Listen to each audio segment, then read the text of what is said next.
여러분 안녕하십니까? 윤석열 정부 집권 여당인 국민의힘 3.8 전당대회 후보자 등록이 3일 마무리됐습니다. 국민의힘 전당대회 선거관리위원회는 2일부터 시작한 당대표, 최고위원, 청년 최고위원 후보자 등록을 3일 마감했습니다. 당대표 선거에는 모두 8명의 후보가 등록했습니다. 먼저 현직 국회의원 원내에서는 김기현, 안철수, 윤상현, 조경태 의원이 등록했습니다. 원외 인사로는 황교안 전 미래통합당 대표와 강신업 변호사, 김준교 전 자유한국당 청년 최고위원 후보, 그리고 친이준석계로 분류되는 천하람 전남 순천갑 당협위원장이 후보 등록을 마쳤습니다. 최고위원 후보에는 모두 10여 명의 원내외 인사들이 등록했습니다. 전대선관위는 접수를 마감하고 오는 5일 자격심사를 통해 컷오프, 그러니까 예비경선 진출자를 가릴 예정입니다. 이후 책임당원 6,000명을 대상으로 한 여론조사를 거쳐 10일에 당대표 4인, 최고위원 8인, 청년 최고위원 4인의 본경선 최종 대진표를 확정합니다. 본경선 진출자들은 오는 3월 8일 치러지는 본경선까지 전국 권역별 합동연설회 등을 거치며 본격적인 레이스에 돌입할 예정입니다. 본경선에서 만약 과반 후보가 나오지 않는다면, 다시 말해서 당대표 선거의 경우 4명의 본경선 후보를 대상으로 한 투표에서 1차 투표에서 50%를 넘는 후보가 나오지 않을 경우에는 상위 1, 2위 후보자 2명을 대상으로 결선 투표를 실시할 예정입니다. 어제 여러분에게 최근 여론조사 결과를 전해드렸습니다만 현재까지 알려진 여론조사의 흐름은 대체로 김기현, 안철수 2강, 그리고 황교안 1중, 그 밖에 나머지 후보들이 약세를 보이는 2강 1중 5약 체제로 요약될 수 있습니다. 이와 관련해 현재 여론조사에서 양강 체제를 구축하고 있는 김기현, 안철수 의원과 관련해 SNS 등에서는 과거 두 사람의 말 또는 행동을 들면서 공개적으로 질의하는 내용들이 올라오고 있습니다. 먼저 안철수 의원에 대해서는 다음과 같은 질의들이 잇따라 나오고 있습니다. 첫째, 안철수 의원은 과거 문재인, 이재명, 심상정 등 핵심 좌파 정치인들과 사드를 극렬하게 반대했었는데 지금도 그 생각은 변함이 없는가? 이런 질문이 있습니다. 상당히 아픈 내용이겠죠. 안철수의 지금까지 좌우를 오가는 그 행적 중에 사드 반대 행적이 있었죠. 물론 본인은 사드를 반대하는 그 공개된 사진에서 자신은 손은 들지 않았다 이렇게 말을 하고 있습니다만은 일각에서는 손을 들지 않고 꽃을 들고 있었지 않았느냐 이렇게 오히려 질타하는 목소리가 나오고 있습니다. 또 두 번째로는 안철수 의원의 과거 발언 중에 이 시대에 간첩이 어디 있습니까? 라고 했던 발언, 지금도 같은 생각인가 이렇게 질의를 하고 있습니다. 또 세 번째로는 문재인이 가장 존경한다는 공산주의자 신영복을 안철수 본인도 존경한다고 했는데 지금도 그러한가 이런 질의입니다. 모두 하나하나가 현재 비좌파 정당 대표를 꿈꾸는 안철수 의원으로서는 지우고 싶은 그 흑역사 중에 하나가 아닐까 생각이 듭니다. 또 네 번째로는 박근혜 대통령에 대한 탄핵 정변 때 박근혜 탄핵해야 한다고 피켓을 들고 극렬하게 앞장섰었는데 그 생각 지금도 변함이 없는가 이런 질의가 있습니다. 또 다섯 번째로는 김무성과 함께 할 것인가, 그의 입김을 받아들일 것인가 이런 질의가 있습니다. 그리고 김기현 의원, 안철수 의원과 함께 현재 양강구도를 형성하는 것으로 여론조사에서 나타나고 있는 김기현 의원에 대해서는 다음과 같은 공개 질의가 SNS에 올라오고 있습니다. 먼저 첫째로는 김기현 의원이 과거 내각제 개헌에 찬성한다는 발언을 했었다. 만약 당대표가 되면 야당과 함께 내각제 개헌을 할 것인가 이렇게 묻는 질의가 있었습니다. 또 두 번째는 울산시장 부정선거의 피해자였는데 4.15 부정선거 문제에 대해서는 김기현 의원이 어떻게 생각하는가, 이런 질문이 있습니다. 또 세 번째로는 이준석이 성상남 문제로 당대표로 당을 추락시킬 때 김기현 의원은 이준석을 당시 옹호했다.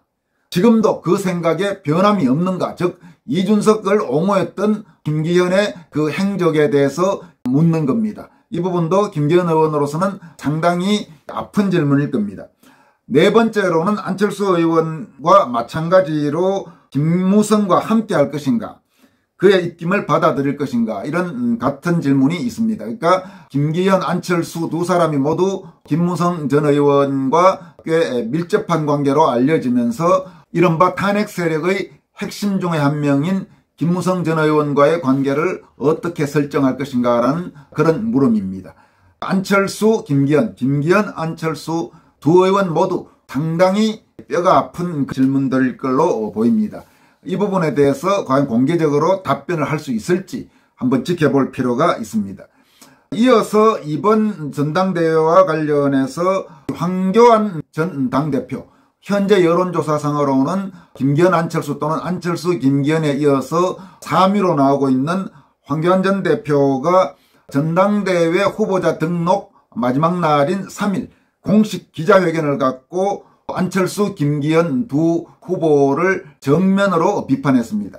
어제 방송에서도 황교안 전 대표가 김기현, 안철수, 김기현 후보를 자신의 SNS 등을 통해서 저격한 사실을 보도해드렸습니다마는 오늘은 국회에서 열린 공개 기자회견에서 비판한 내용입니다. 황교안 대표는 먼저 내부 총질도 문제지만 무조건 통발하기, 즉 대통령 플러스 해바라기가 돼버린다면 그것 또한 문제라면서 김기현, 안철수, 김기현 후보에 대해 당권에만 눈이 팔려 친윤파리를 하는 후보들이라고 비판했습니다. 내부 총질도 문제지만 이 내부 총질은 두 사람 가운데는 안철수에 해당되는 부분일 거고 무조건 통발하기라는 부분은 김기현에게 해당되는 부분일 겁니다.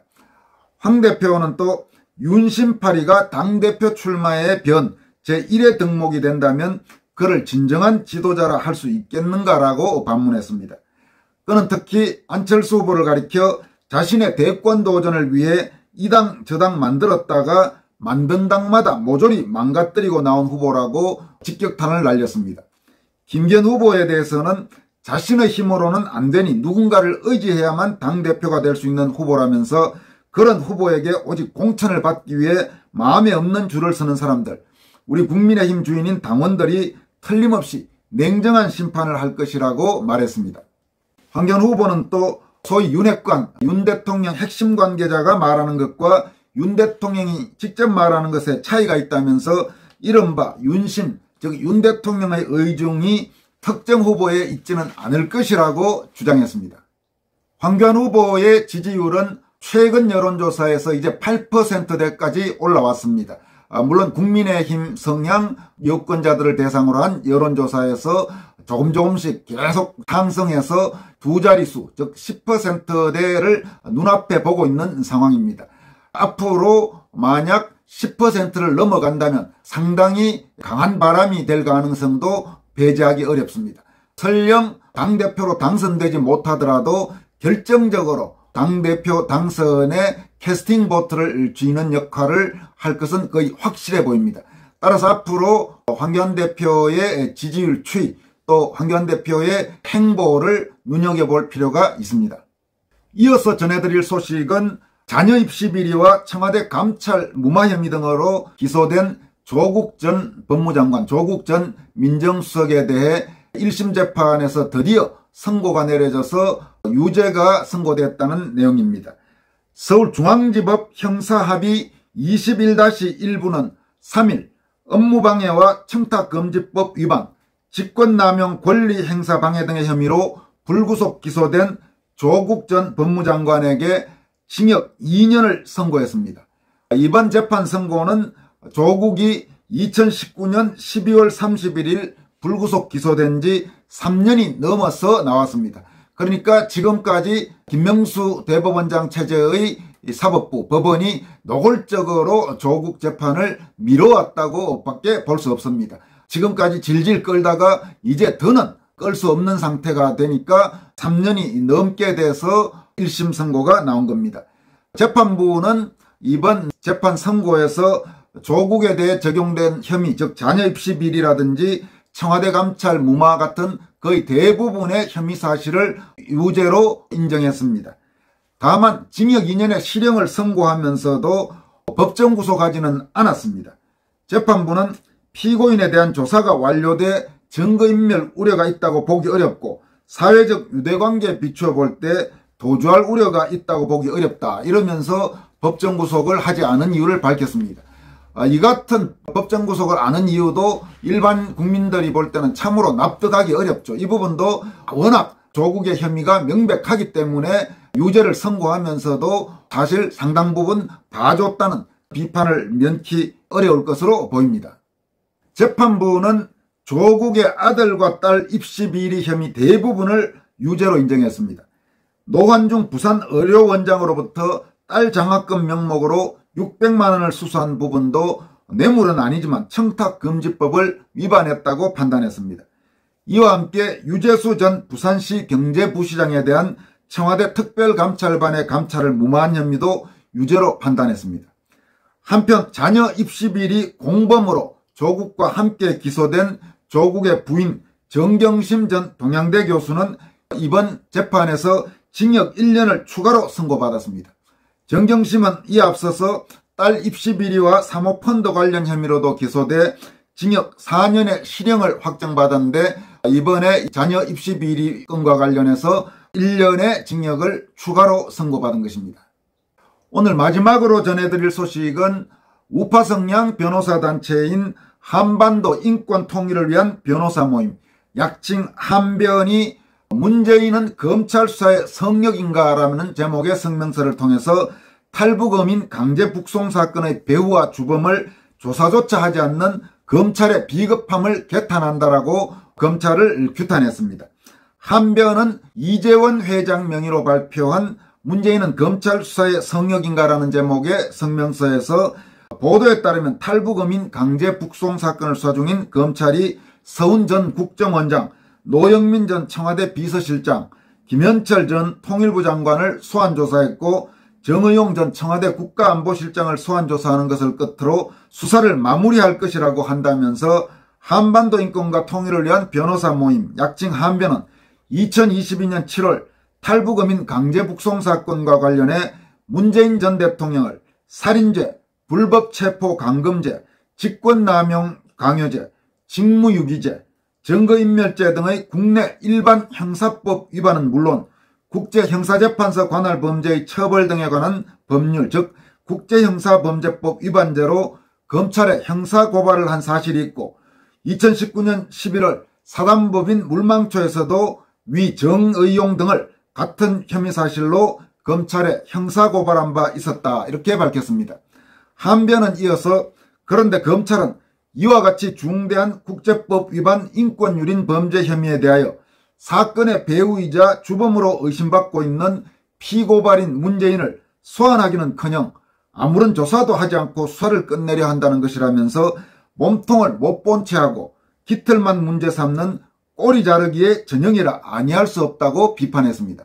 그러니까 문재인을 수사하지 않고 나머지 문재인의 아라사람들만 수사하는 것은 몸통은 아예 못 본 척하고 깃털만 문제 삼는 꼬리 자르기 수사다 이렇게 질타한 것입니다. 이어서 한변이 고발장에서 적시했듯이 사건의 중대성, 당시 한 아세안 정상회를 앞두고 청와대가 김정은 초청에 혈안이 되고 있었던 상황, 비밀 강제 북송으로 인한 정치적 이득의 수혜자 여하, 당시 김현철 통일부 장관이 2019년 11월 21일 미국 LA에서 열린 한반도 평화정책 간담회 직후 강제 북송에 대해서는 문재인 당시 대통령의 최종 지시가 있었다고 말한 사실 등을 감안해보면 이 사건의 배후와 결정에 문재인 전 대통령의 절대적인 관여가 있었음을 추단하기에 충분하고 제대로 된 검찰이라면 피고발인을 불러 이런 여러 혐의점을 철저하게 추궁해야 마땅하다 할 것이다. 이렇게 지적했습니다. 한변은 이어서 그럼에도 불구하고 검찰은 작년 연말 서해 공무원 피살 사건에서 문재인만 덮어두고 수사를 종결한 데요. 이번에도 비겁한 꼬리 자르기 수사를 하겠다니 개탄하지 않을 수 없다. 대한민국의 법치주의가 땅에 떨어지고 법이 조롱거리가 된 데는 이 같은 검찰 수사도 크게 한몫을 하였다고 하겠다면서 검찰은 맹성하고 지금부터라도 정상적인 수사를 하기 바란다. 무엇이 두려운가라고 강도 높게 문재인에 대한 수사를 촉구했습니다. 한편에 이번 성명은 정말 구구절절 옳은 이야기입니다. 이 탈북어민 강제 북송 사건도 그렇고 서해 한국 공무원 피살 사건도 최종 결정자인 문재인의 재가나 또는 묵인 없이 그냥 청와대 다른 사람들이 결정했다. 이게 도대체 말이나 되는 소리입니까? 그랬다면 당시 문재인은 대통령이기는커녕 허수아비이고 꼭두각시였다는 이야기인데 이게 도대체 말이나 되는 소리입니까?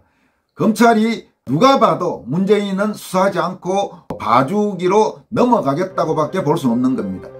검찰은 지금부터라도 철저히 반성하고 문재인에 대한 수사를 서둘러 주길 바랍니다. 여기까지 하겠습니다. 고맙습니다.